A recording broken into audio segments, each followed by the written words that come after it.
Have you ever had a moment where a single glimpse changed the course of your life? For some of you, it was the sight of your newborn baby or the sight of your significant other on your wedding day. And I've had those too, but my earliest life-changing moment actually happened when I was just 8 years old, and I saw this little red hat. You may have recognized his face and the hat. It belongs to famed oceanographer Jacques Cousteau. And it was at the age of 8 that I decided I was going to be a marine biologist. So for 28 years, I walked an amazing path. I had an awesome career, I got my degree, I worked in the field of microbial ecology research. But as I got to the end of that chapter, something happened. I noticed I started to feel directionless and lost. And even after all I'd accomplished, I had lost my sense of self and my self-confidence.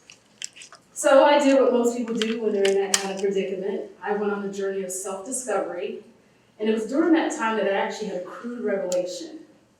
I had actually committed a cardinal sin. I spent all my years defining myself by what I did, but I took no time to build an identity apart from it. So I'm going to ask, how many of you can relate to that? How many of you know what that feels like?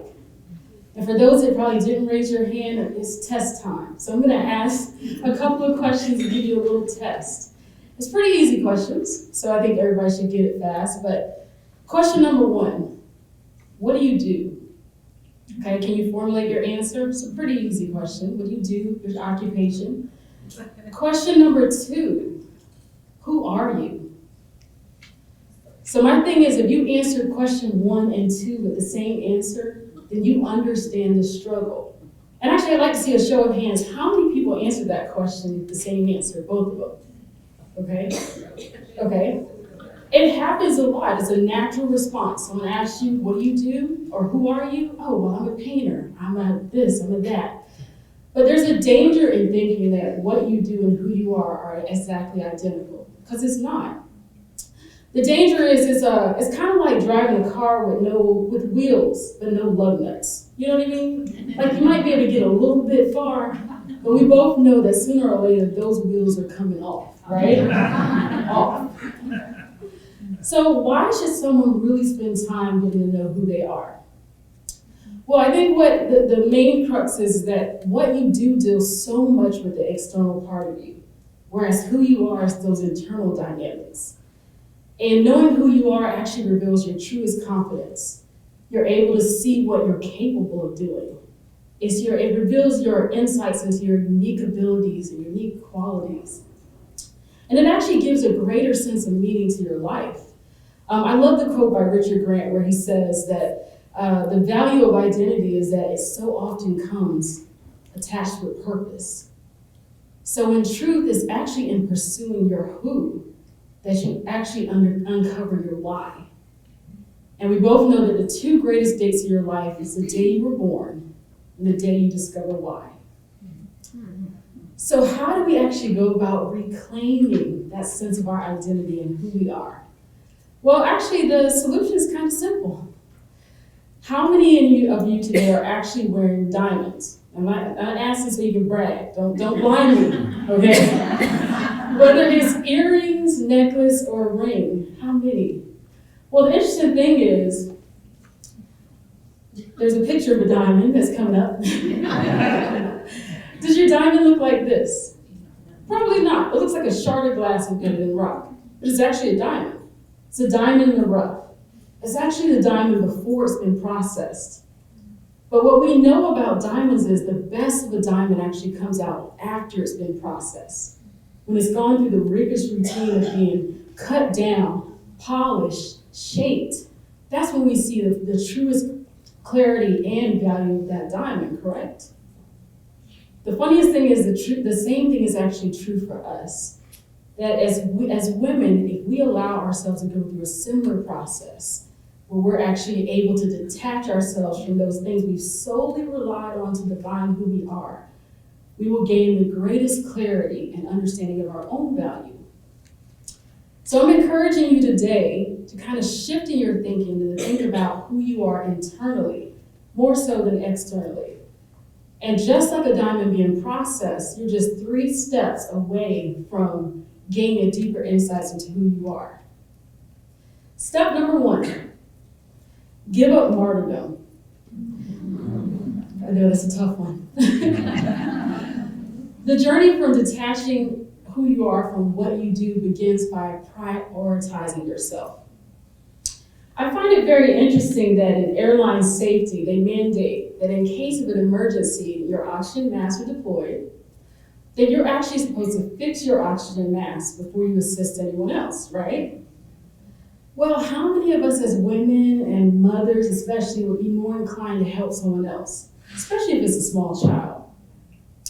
But there's a problem with that because there's a negative mindset that a lot of women have about prioritizing themselves. They tend to think it's selfish.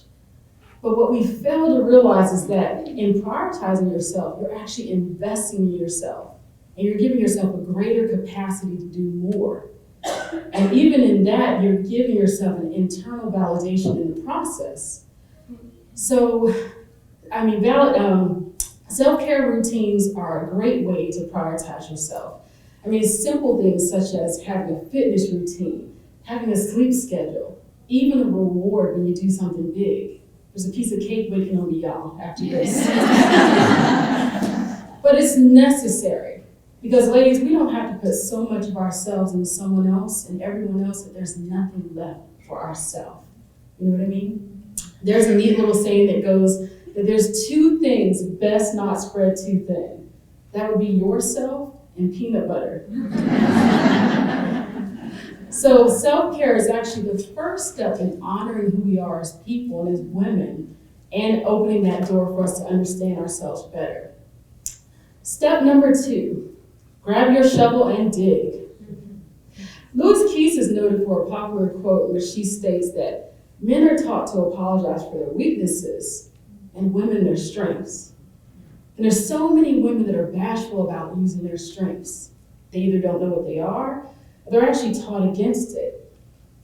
And the downside to that is I can't help but think how is that impacting our identity and our own confidence when we don't really know what makes us unique and what makes us amazing. So I want to encourage you to dig a little deeper, kind of like this shovel. You do have an external factor, let me interject, that actually points toward your uniqueness. Do you want to know what it is? Okay. Out of 8 billion, well, almost 8 billion people on the planet, it's a lot of people, there's no one else on this planet that actually has your fingerprint. Now, as mundane as that may seem, unless you become a criminal and the FBI needs to get a hold of you, it's very important. But I couldn't think of another or better way of showcasing that there's so much more deeper in you than you probably thought.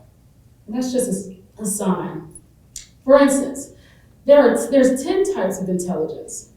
Most people don't think about that. So if you judge your intelligence based off of your school performance alone, whether good or bad, you could be selling yourself short. Because on average, most people have between 2 to 3 types. And intelligence aside, let's think about other amazing factors such as your values, your passions, your interests. They're all unique to you. And let's talk about things like your perspective or even your personality. And I love Southern women because they have some saucy personalities. All the way down to your experiences. That's what makes you amazing. And I have the pleasure of coaching women on a day-to-day basis, and I promise you, I've never seen 2 alike. So much brilliance. So with that being said, though, if you're having trouble identifying what makes me unique, what are my unique abilities, do the easiest thing possible. Ask the 5 closest people to you. They will tell you, because most people recognize what we don't see in ourselves. Aside from that, there's assessments such as the DISC, personality test, Enneagram, Myers-Briggs, Strength Finders 2.0. If you process through them with a coach or experienced mentor, it'll give you amazing insights. And aside from that, think about the obvious things, like what kind of work really makes your heart palpitate? What excites you? What brings you joy? What do you do so easily that other people can't, that you downplay? That's a sign. And with that being said, step number 3 is get clear, 2020 vision clear. So the journey to really getting clear on who you are actually allows you to live life on your own terms versus just solely out of obligation. Unfortunately, societal demands will put so much pressure on women to conform that we really don't know what to do with our uniqueness and our differences. Aside from that, the beauty industry itself can be so convoluted, as we all know. I think Dove did a study years ago in which they pulled women from all over the place, many countries, thousands of women. And the number is not even important. The true number that matters is that out of all the women they spoke to, only 4% considered themselves beautiful. And that's pretty startling. And even if you do know what your differences are, it can be really uncomfortable to actually own them, right? Nothing can fan the flames of insecurity quite like that. It's kind of like the bearded lady at the circus. Everybody finds her to be mesmerizing, but if you ask in truth, nobody really wants to be her.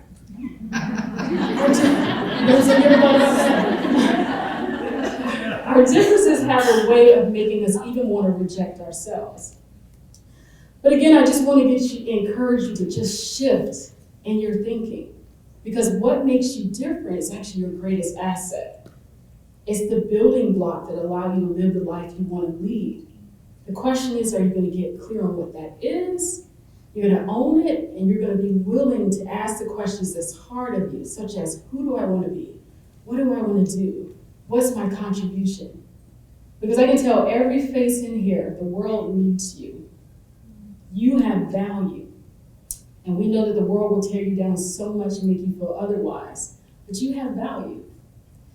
So in uncovering who you are from detaching who you are from your identity, or what you do from your identity, it's important to understand that in that process, that's when you actually gain the true insights into your confidence, your true identity, and your path to purpose.